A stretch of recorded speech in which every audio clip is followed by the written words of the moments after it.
Tonight, we're taking you to the heart of Ireland. County Offaly, actually. There's a place there.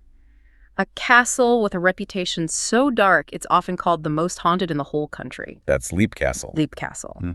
And its story, well, it seems like the line between history and sheer horror just completely vanished there. Yeah, to really get a sense of the darkness in those walls, you really have to go back, way back to its beginnings. When was it built? Like the 1200s? Sometime around then, yeah. Uh-huh. It was the stronghold of the O'Carroll clan. They ruled the lands around there. And not gently, I take it. No, not at all. Their whole reign was based on, well, savagery, brutality, and honestly, a lot of betrayal. Right. They didn't just govern, they instilled fear. There's that one story about the mercenaries. Oh, yeah. That really sets the stage. They'd hired these mercenaries who just won a pretty crucial battle for them. So time to celebrate, right? You'd think. They invited them all back to the castle for a big feast, a victory celebration. But it wasn't. No. It was a trap. They murdered every single mercenary right there at the dinner table. That's brutal. Just outright slaughter. Exactly. Yeah. It wasn't just war. It was calculated betrayal on a, well, almost theatrical level. And it kind of showed that the violence wasn't just for outsiders, it was going to turn inward too. Which brings us to the Bloody Chapel. That internal violence literally scarred the building. It absolutely did. The chapel got its name from a family feud. This was in the 1500s, I think, all about who would control the clan.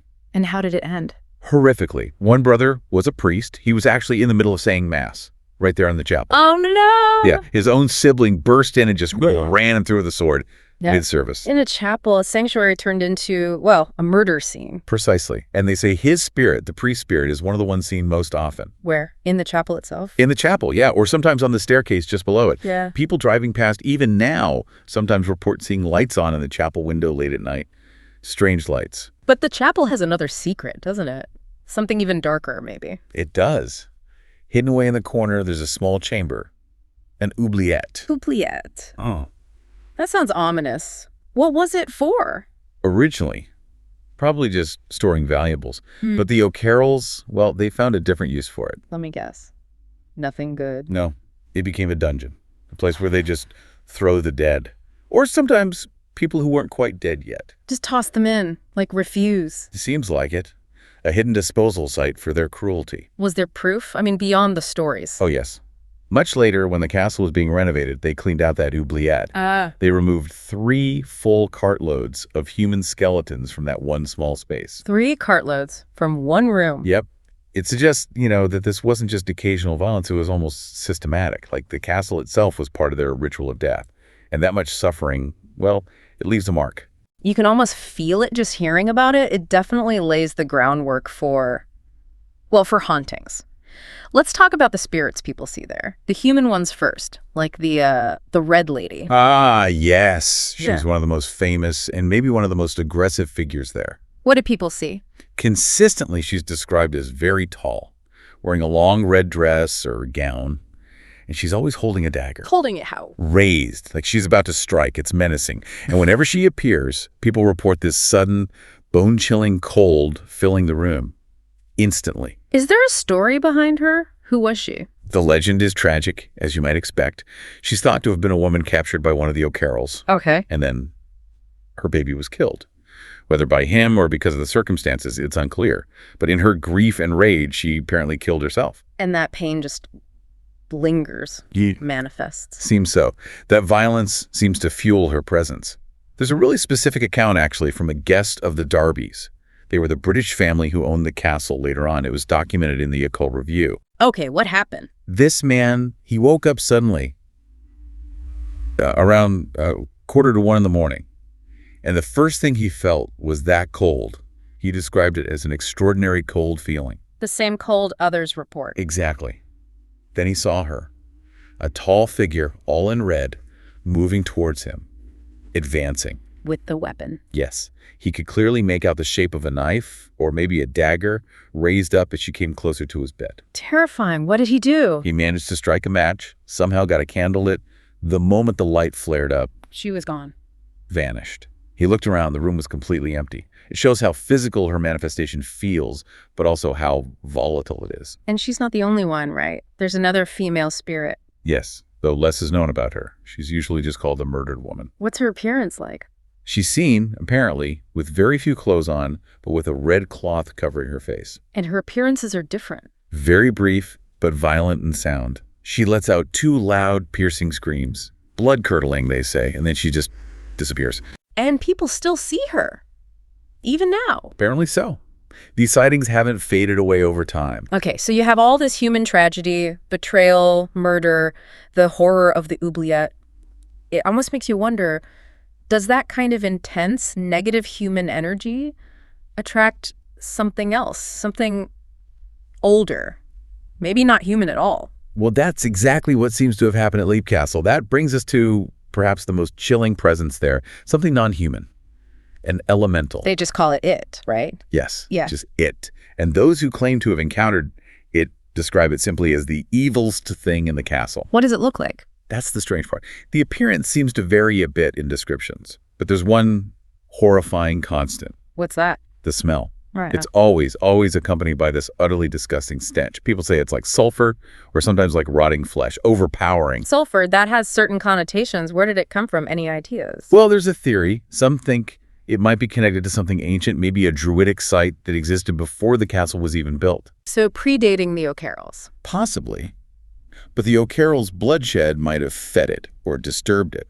And then later there are rumors about one of the Darbys, the family who owned it after the O'Carrolls, All kind of rumors. that he dabbled in the occult, practiced dark arts.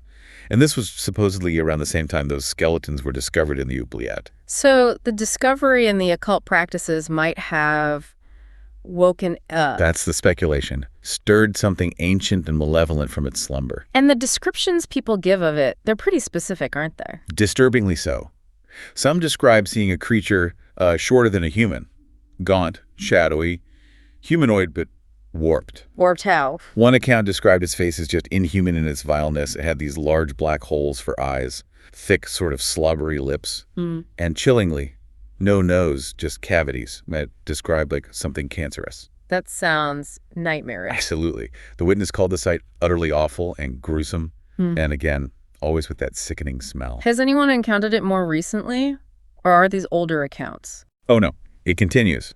There was an incident reported in 2006. Some people were near an exit off the main spiral staircase, Okay. and instantly they were hit by that smell. Sulfur. The witness described it like boxes and boxes of matches had suddenly been lit at once. It's just overwhelming. Yeah. And they felt this incredible tension building, like a ticking time bomb. They had the distinct feeling, the impression of some kind of beast, like a bear or a lion, just staring at them from the darkness down the corridor. What did they do? One of them just quickly shut the door to the corridor, basically said, "Let sleeping dogs lie." They didn't want to know what was there. Can't blame them. Is there a more detailed recent encounter? There is one particularly terrifying story from a furniture restorer who was working at the castle. Okay, set the scene. He was working late, realized he'd left some expensive equipment outside, so he went back to get it after dark. Whoa. As soon as he got near the castle grounds, bam, that smell hit him. Horrendous. He noticed his car door was open, Yeah. and the seats inside were wet. Wet with... He didn't know. He was confused, went back towards the castle looking for his bag. He found it, but then the smell came back, even stronger, and he heard a shout. From inside? No, outside. Yeah. He looked up and saw something, lurching down the road towards him. Lurching. What did it look like? He said it walked strangely, almost like its legs were on springs. He didn't wait to see more, just bolted inside the castle. Smart move. Definitely. But it wasn't over. He looked out one of the castle windows. And he saw it clearly. Yes. He described it as being hunched over, moving on all fours, but still sort of upright in the torso. It had blackish green skin, scraggly hair. He said it had a face like a pig, but with a human mouth. And its eyes were incredibly piercing, staring right back at him. On all fours. Right? Pig face. That's just... Utterly bizarre and terrifying. But the real horror climax then. What happened next? While he's watching this thing outside, he hears something inside the castle. Above him. Wet, slapping footsteps. Oh, God. Coming closer. It sounded like it. And then he saw a shadow approaching him from down the corridor inside the castle. He said the shadow seemed to unfold, like it was compacted and then expanded upwards. It raised its arms, and he saw its hands clenching and unclenching. Unfold. What did he do? He ran. sprinting out of that castle as fast as he could. Reportedly, he never went back, never finished the job, quit. I mean, who could blame him after seeing that, both outside and inside? It's just unbelievable. It really pushes the boundaries of what we think of as a haunting. So, with all this horror, this darkness, does anyone actually live there now? Surprisingly, yes.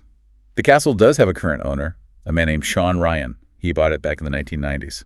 And he lives there, knowing all this. He does. He's actually been restoring it himself, living there throughout the process. Has he experienced anything? Does he acknowledge the spirits? Oh, absolutely. Yeah. When asked about it, he apparently confirmed quite casually that, yeah, he and his family do all the time see and hear things. Like what? He mentioned a lady, maybe the Red Lady, maybe another, who sometimes touches visitors when they're near the tower. Okay, so he confirms the activity.